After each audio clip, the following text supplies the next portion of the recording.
Ini jadi adik-adik tinggal bikin akun, kemudian di situ masukin misalnya nama adik-adik, punya nomor email dan juga nomor HP yang aktif. Karena nanti untuk komunikasi. Setelah punya akun, adik-adik nanti tinggal masuk lagi, tinggal nanti misalnya untuk bidang paten, masukin di judul investnya adik-adik apa.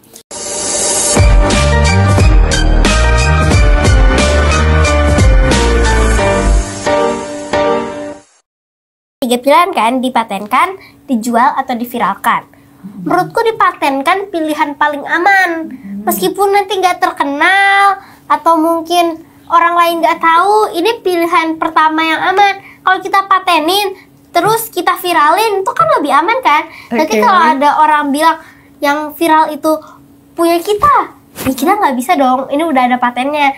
Nah kalau dipatenin, nggak viral sekalipun, aman kan? Nanti kalau langsung kita viralin, bisa jadi tiba-tiba pas lagi viral tuh orang lain ngambil. Contoh nih, kita ngeviralin sebuah makanan baru, terus orangnya bilang, ih apaan sih, itu kan aku duluan yang bikin. Nah pasti itu punya kita. Orang itu bisa dengan mudahnya ngambil. Dia udah punya ide, langsung dia patenin. Kitanya belum. Nah kalau kita jual, karya kita jadi punya orang lain. Jadi kalian tetap berdiri tetap dipatenin ya supaya aman. Ya. Itu sih aku, tapi mungkin kalian ada perbedaan pendapat sih. Sama? Ya, kita juga dipatenkan. Kalau dijual ya sia-sia dong ide kita. Kerja keras kita sia-sia. Jadi kalian lebih menang dibandingin orang yang pura-pura klaim itu ya? Ya diviralkan juga jangan juga sih, udah benar dipatenkan. Itu pikiran anak-anak, pikiran sederhana anak-anak Ibu Astami. Jadi ada dua hak inventor atau pencipta.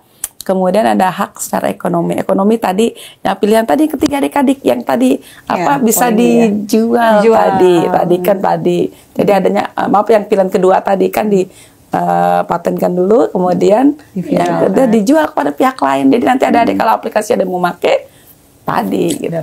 Dapat hak ekonominya. Lebih besar ya Bu ya dibandingkan kita langsung viralkan nanti atau dijual langsung tanpa ada hak paten tersebut. Nah Ibu, nih sekalian kita edukasi nih Bu ya, gimana nih cara daftarin ya Bu untuk kayak intelektual ya, apalagi karya seperti mereka ini. Ya, jadi adik-adik kalau untuk mendaftar sekarang itu semuanya sudah pakai online, jadi udah enak sekali adik-adik. Jadi nggak perlu lagi ini, jadi adik-adik tinggal bikin akun, kemudian di situ masukin misalnya nama adik-adik, punya nomor email dan juga nomor HP yang aktif. Karena nanti untuk komunikasi. Setelah punya akun, adik-adik nanti tinggal masuk lagi, tinggal nanti misalnya untuk bidang paten, masukin di judul investnya adik-adik apa. Kemudian nanti bikin ada deskripsi diunggah. Kemudian nanti kalau ada gambarnya pakai gambar. Kemudian setelah itu disubmit. Nanti setelah kalau adik-adik sudah lengkap, nanti baru deh tuh ada proses lanjutan, dipublikasikan ke masyarakat. Terus nanti akan diperiksa oleh namanya pemeriksa paten. Jadi nanti kalau nanti sudah nanti kan oleh pemeriksa paten tadi akan dilihat dokumen pembanding paten-paten yang sebelumnya. Jadi mudah nanti kita ada kalau memang mesti nggak paham, adik-adik bisa dibantu oleh petugas di kami. Datang kami punya loket, bisa bertanya, ada loket pelayanan. Kalau mau bikin akun gimana, kalau mau daftar ini karya saya ini apa, nanti dibimbing ya Bu ya. Dibimbing gitu. Jadi nggak usah khawatir adik-adik ya. Jadi nanti setelah tadi diperiksa dibandingkan dengan teknologi sebenarnya dapatlah sertifikat namanya sertifikat paten granted. Kalau paten sederhana 10 tahun pelindungannya, kalau paten biasa ada 20 tahun deh. Bayangin. Tapi nggak mahal kan Bu ya? Nggak mahal. Gitu. Prosesnya bisa cepat gitu ya? Ya kalau paten sederhana 6 bulan. 6 bulan. 6 bulan ya. Adik-adik ada yang mau ditanyain sama Ibu Direktur Paten? Semuanya sudah jelas Ibu, terima kasih ya. Sama-sama cantik. Kita lihat dulu nih ada polling. Ya, kalau kamu punya karya, mana yang lebih penting? Banyak yang suka atau banyak yang beli? Nah, saya mau tanya ke Medina dulu. Banyak yang suka atau banyak yang beli kalau kamu? Menurutku banyak yang suka, karena biasanya banyak yang suka itu banyak yang beli. Tapi kalau yang banyak yang beli belum tentu banyak yang suka. Kalau Naura, pilih yang mana? Saya juga banyak yang suka, bisa jadi yang banyak beli cuma buat ikut-ikutan doang, bisa jadi dia sebenarnya nggak suka. Kalau banyak yang suka, bener juga bisa jadi lebih banyak yang beli gitu. Oke, kalau Shana ada Kalau jawaban lain? aku sih, kalau karyanya udah dipatenin, aku mau biarkan orang lain beli. Tapi kalau karya belum dipatenin sih, mendingan suka aja, tapi nggak usah dibeli. Nah kalau udah dipatenin, menurutku mending lebih baik beli. Karena kalau suka doang, nggak dia beli, ya buat apa? Kita nggak ada untungnya gitu loh. Tapi kalau orang beli, kita dapat duit. Karya kita dikenal banyak orang. Dan ya menggabungkan kedua-duanya, antara dikenal, banyak digunakan. Kalau proyek kita juga menyangkut tentang hidup manusia, contoh kayak ketahanan pangan ini, kan jadi banyak orang yang bisa mempraktekkan. Nah itu kan lebih bagus kan. Oke, Shana tadi nyebut-nyebut duit, emang kalian udah ngerti duit? Udah ngerti duit ya? Terus kalian mau dibisnisin segede apa sih ini idenya? Atau gimana, ada rencana apa?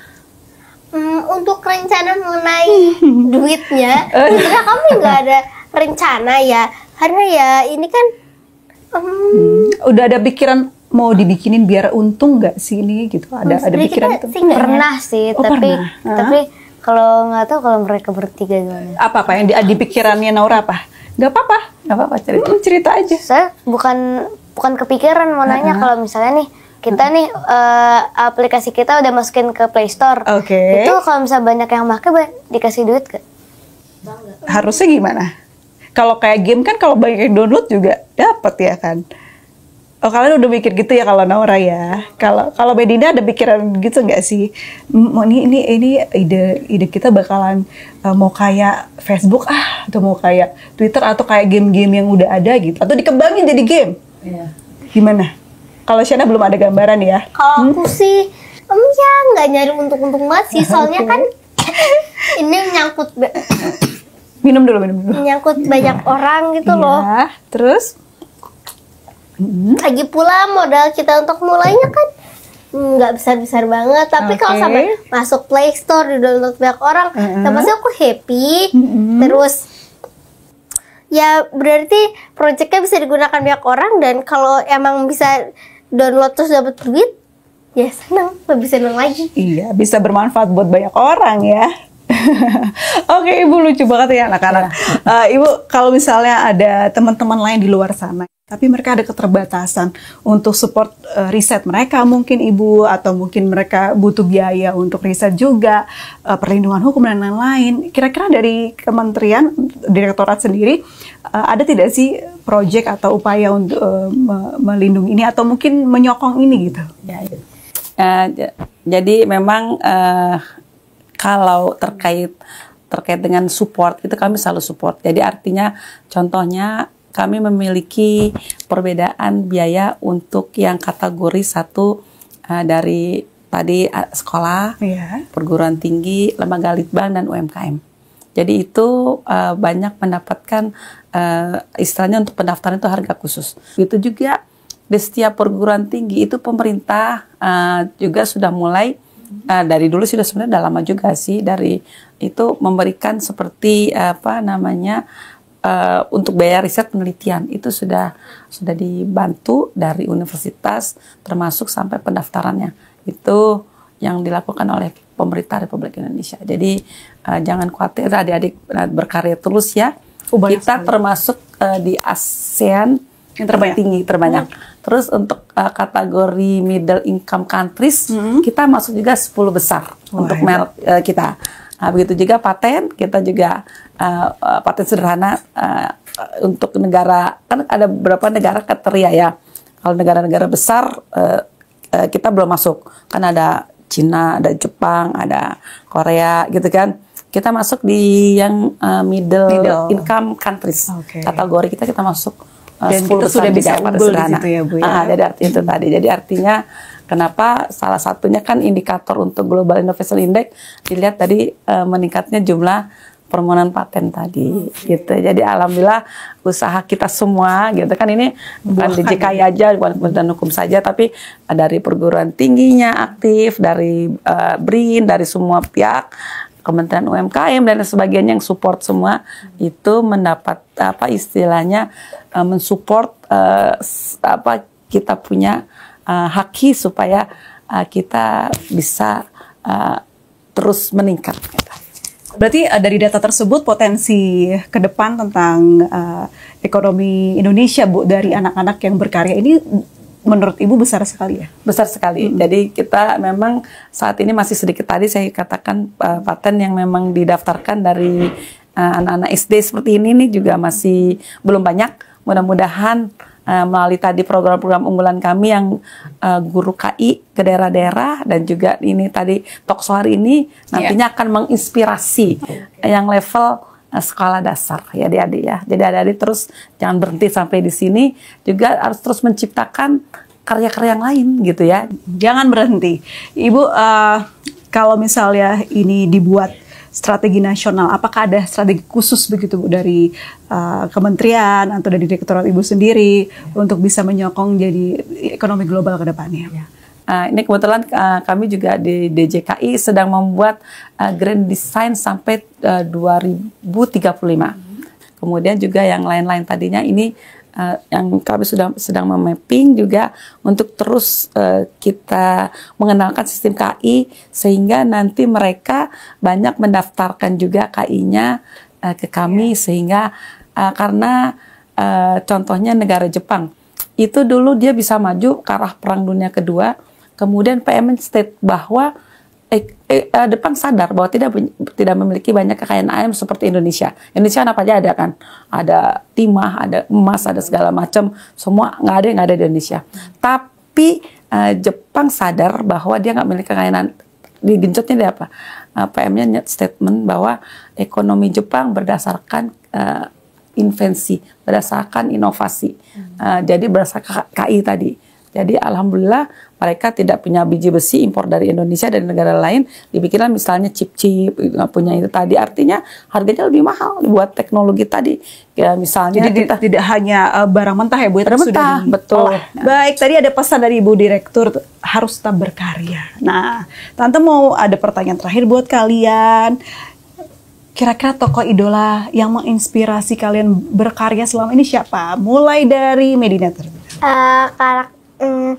Tokoh menginspirasiku sih ada dua, Piri Reis sama Abbas Ibnu Firnas. Piri Reis karena dia nyiptain peta, dan di samping itu aku juga suka sama geografi, sama Ibnu Firnas yang Abbas Ibnu Firnas yang nyiptain pesawat. Aku suka ngeliat model pesawat yang miniatur gitu juga.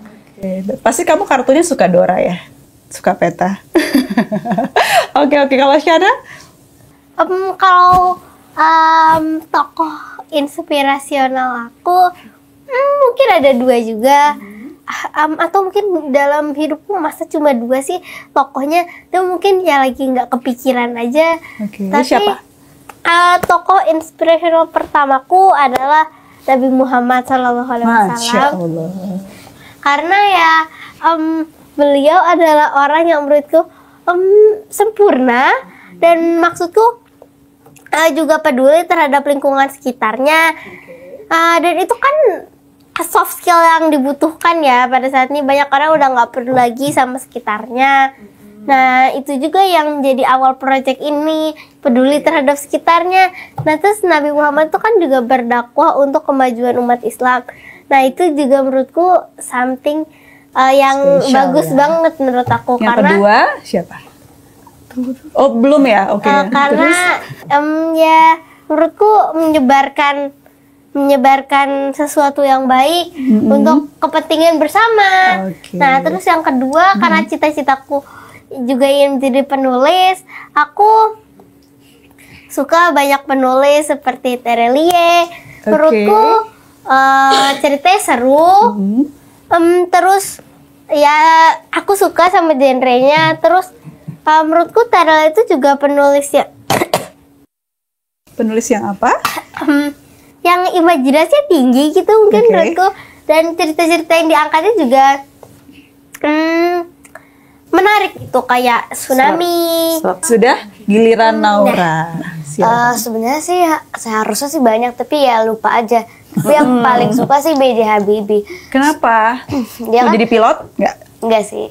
Kenapa? Dia kan presiden ketiga kita. So, dia juga orang Indonesia pertama yang bikin pesawat, dan juga kepintaran dia aja diakui sama dunia gitu, Jessica. Ya, ya mudah-mudahan nanti Naura bisa jadi presiden juga seperti B.J. Habibie. Amin. Amin. Keren banget. Pantesan ya tokoh inspirasinya tuh nggak main-main Bu ya. Bagus-bagus semua yang mereka idolakan. Ibu terakhir boleh dong beri pesan atau ajakan kepada yang nonton tentang kekayaan intelektual.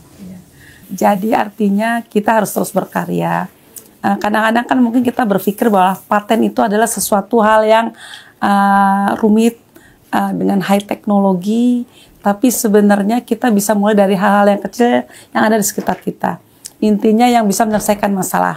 Contoh dulu kita nggak nyangka bahwa post-it, ya kan, itu adalah bagian dari invensi juga.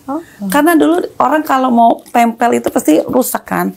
Tapi ini inventornya itu dia meneliti. Sebenarnya disuruhnya sih sama perusahaannya lem yang super glue, super kuat. Tapi hasilnya gagal, jadi rem tidak kuat, sebaliknya. Tapi begitu dia aplikasikan ke kertas, kertasnya tidak rusak. Dan sampai sekarang, itu semua orang kita kerja pakai yang namanya post-it yang kuning itu deh, yang untuk disposisi itu kan. Jadi seperti contoh hal kecil tadi. Terus tahu nggak adik-adik, contoh lain yang sederhana, bahwa invensi itu tidak juga ditemukan harus yang IQ yang tinggi 200 kayak Pak Habibie tadi. Itu bisa dari siapa aja. Artinya siapapun kita bisa jadi inventor, bisa menemukan teknologi yang terkini, dan siapapun, anak-anak, laki, perempuan, dewasa. Boleh ya teman-teman semua tunjukin, adik-adik tunjukin piagam yang udah diraih nih dari ICIA dan juga WIPO. Piagamnya juga dong. Medalinya mana medalinya? Oke. Bisa lihat di situ. Nah, keren banget nih. Dapat, boleh Tante baca, The Titanium Award dan juga The Grand Award. Oke, keren sekali. Boleh tepuk tangan ya in studio. Hebat sekali ketiga adik kita ini. Dan juga School Children, WIPO School Children, ya, kemarin award. Kategori School Children ya Ibu ya. Kadang ada empat saja yang dikasihkan. Pertama kali untuk yang inventor, kemarin pemenangnya Ibu Titi dari perguruan tinggi. Terus yang kedua entrepreneurs, ini Ibu Helianti dengan merek Javaranya. Kemudian cara kreativitas untuk kemarin Jumbo kebenaran. Wah, terus yang keempat ini untuk kategori anak-anak sekolah School Children tadi dimenangkan oleh. Mereka paling kecil ya Bu ya? Pemenang paling kecil. Paling kecil, iya. Jadi ini yang kemarin dan diserahkan langsung oleh Dirjen WIPO. Bapak ada renteng ya adik-adik kemarin ya, dan juga Bapak Menteri Hukum ya. Jadi artinya pasti adik-adik bangga sekali nggak? Bangga ya. Sekali. Baik teman-teman semua, ini kita beri informasi juga kalau kalian mau daftar ya Bu ya, karena tadi sudah serba online. Kita akan munculkan nih pendaftaran IP online, ada QR code ke website resminya. Oke, nah di sini kita semua udah luar biasa banget ngobrol inspiratif dari anak-anak loh teman-teman semua. Tadi ada imajinasi yang sederhana bisa berbuah menjadi karya yang luar biasa bermanfaat untuk sekitarnya. Dan kita juga belajar ya adik-adik, kalau ide itu tidak hanya dibuat tapi juga harus dilindungi, karena kita butuh ide itu untuk berkelanjutan dan juga berkembang. Terima kasih banyak untuk adik-adik sekalian, Medina, Shana, dan juga Naura. Juga Ibu, terima kasih banyak Ibu Direktur Paten Bulastami. Itu luar biasa banget hari ini kita. Akhirnya saya akhiri podcast hari ini. Salam sehat semua, sampai jumpa. Sampai jumpa, dadah. Dadah. Sampai jumpa.